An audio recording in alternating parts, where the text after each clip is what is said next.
Saudara, tertangkapnya Peggy Setiawan yang disebut polisi sebagai buron satu-satunya dan terakhir justru membuat kasus pembunuhan Vina di Cirebon makin rumit. Angkat bicara, keterangan satu saksi dan saksi lainnya banyak yang bertolak belakang. Ada yang bilang Peggy ini terlibat dalam pengeroyokan Vina dan Eki, namun keterangan ini dibantah oleh keluarga dan teman Peggy, bahkan 5 terpidana. Keterangan para saksi ini menguji ingatan 8 tahun silam saat peristiwa mengenaskan itu terjadi.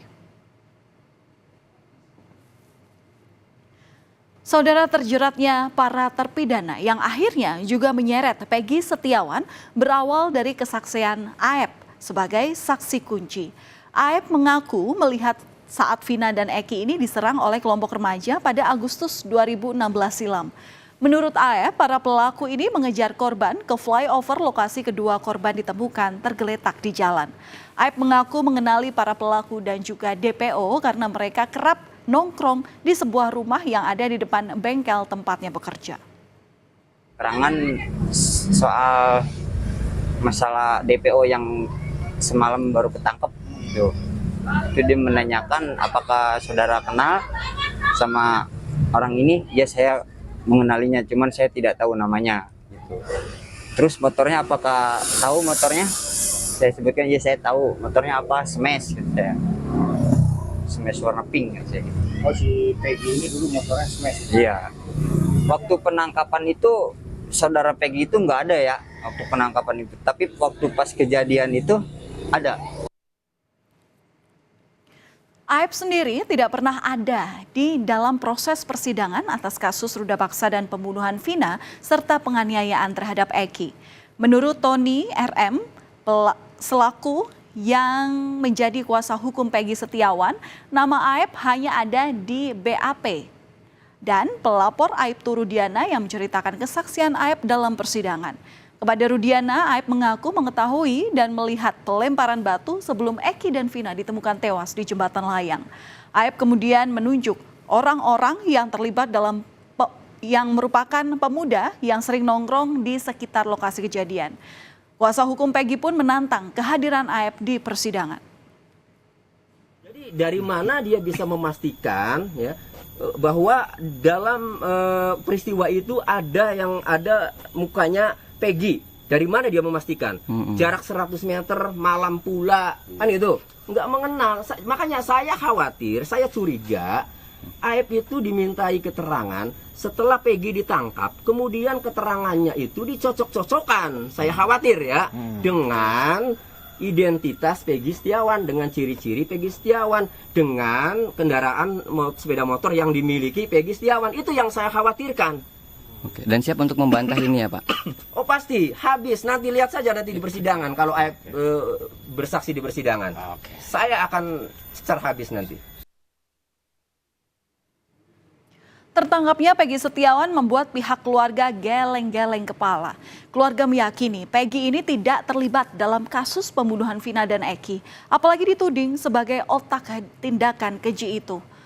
Safrudi selaku ayah Peggy Setiawan menceritakan bahwa Peggy saat itu sedang bekerja sebagai kuli bangunan di Bandung. Dan melalui kertas ini, saudara, yang bisa Anda lihat di bagian layar kaca Anda setelah ini, di mana ayah Peggy ingin menunjukkan ada catatan bukti pembayaran yang diterima Peggy dan kawan-kawannya yang diterimakan pada Agustus silam. Dan pada tanggal 27 Agustus 2016, Peggy bersama dengan rekan serta kerabatnya tengah mengantar kawannya Suharsono ke jalan raya di Bandung. Lalu Peggy membeli makan dan kembali ke area proyek. Betul, ada di Bandung, ada di lokasi Bandung sama saya. Bukti apa Pak yang menguatkan? Yang menguatkan teman-temannya ada semua, ngumpul semua, satu tim. Tepatnya di mana itu Pak? Di Ransamanyar, Desa Rancakhasiat. Pertama yang punya rumah juga ada nyaksiin bahwa anak saya ada di situ. Yakin. Malam itu yakin ada sama saya. Di mana? Di Bedeng. Di Bedeng, Bandung. Mas? Bandung. Ngapain aja waktu itu malam itu Mas? Ya habis makan, ya bertiga nih, terus habis makan tuh tidur. Tidur. Iya. Terus udah ya? Tidur, Udah, ya. iya. Di tanggal? Di tanggal 27 kan Agustus. Tahun 2016. Ingat Ya. betul itu, yakin? Ingat yakin Pak, bener. Pas bangun tidur masih ada Peggy Mas? Masih ada. bangun tidur sampai pagi masih ada. Satu kamar itu ya? Satu kamar. Ya. Saudara, kalau mengenai sosok saksi kunci memang dikenal oleh warga di sekitar lokasi kejadian di Cirebon. Menurut Samsuri, warga Kecamatan Kesambi, Aep ini merupakan warga pendatang kala itu. Aep pernah digerebek di tempat cuci mobil tempatnya bekerja karena dinilai tidak mengikuti norma lingkungan sekitar. Dan Samsuri pun merasa janggal dengan sejumlah keterangan yang disampaikan oleh Aep. Samsuri mengatakan tidak ada warung di dekat tempat cuci mobil tempat Aep melihat gerombolan bermotor. Sementara itu, keluarga Vina meminta agar Polda Jawa Barat untuk tidak terburu-buru dalam menetapkan Peggy Setiawan sebagai tersangka. Pengetahuan saya, waktu 2016 itu posisi keadaan lokasi jalan ini sepi, Mas.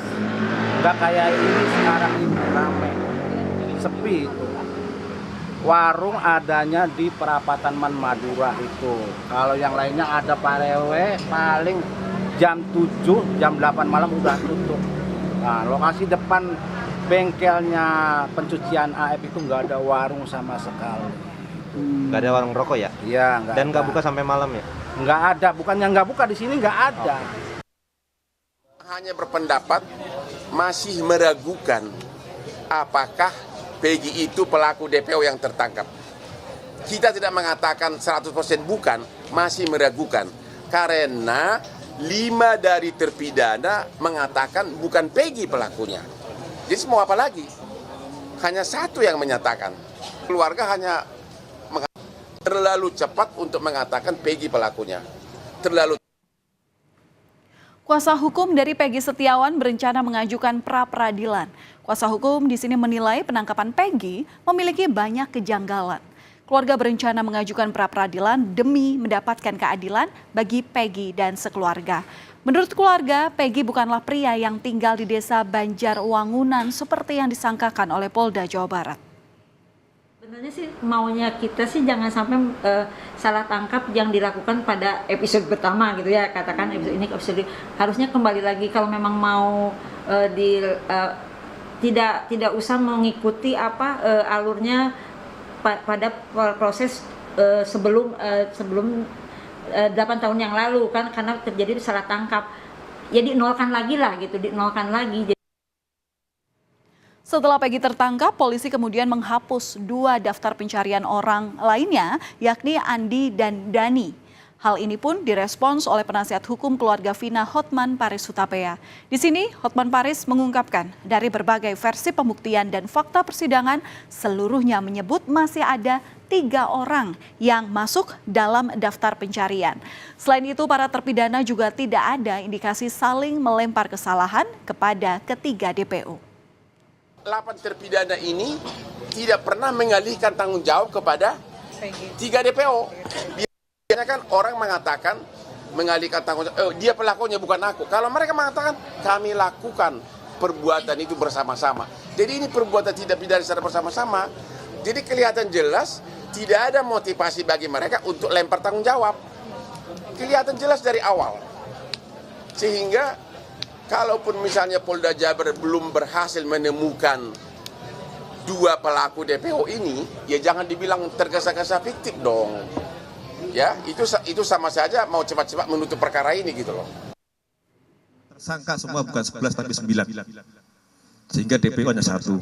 Untuk itulah kami selama ini meyakinkan bahwa 5 keterangan berbeda dari tersangka itu ada yang menerangkan 3. Ada lagi menerangkan 3 dengan nama berbeda. Ada yang menerangkan 5, ada yang menerangkan 1. Setelah kami melakukan penyidikan lebih mendalam, ternyata 2 nama yang disebutkan selama ini itu hanya asal sebut. Jadi tidak ada tersangka lain. Namun apabila nanti di kemudian hari muncul tersangka lagi, ya kami akan periksa. Saudara, pada Kamis sore, tim kuasa hukum Peggy Setiawan mendatangi Polda Jawa Barat. Mereka meminta penangguhan penahanan Peggy Setiawan serta meminta salinan BAP atau berita acara pemeriksaan. Bahwa agenda hari ini kita tetap mengajukan penangguhan penahanan kepada pihak kepolisian,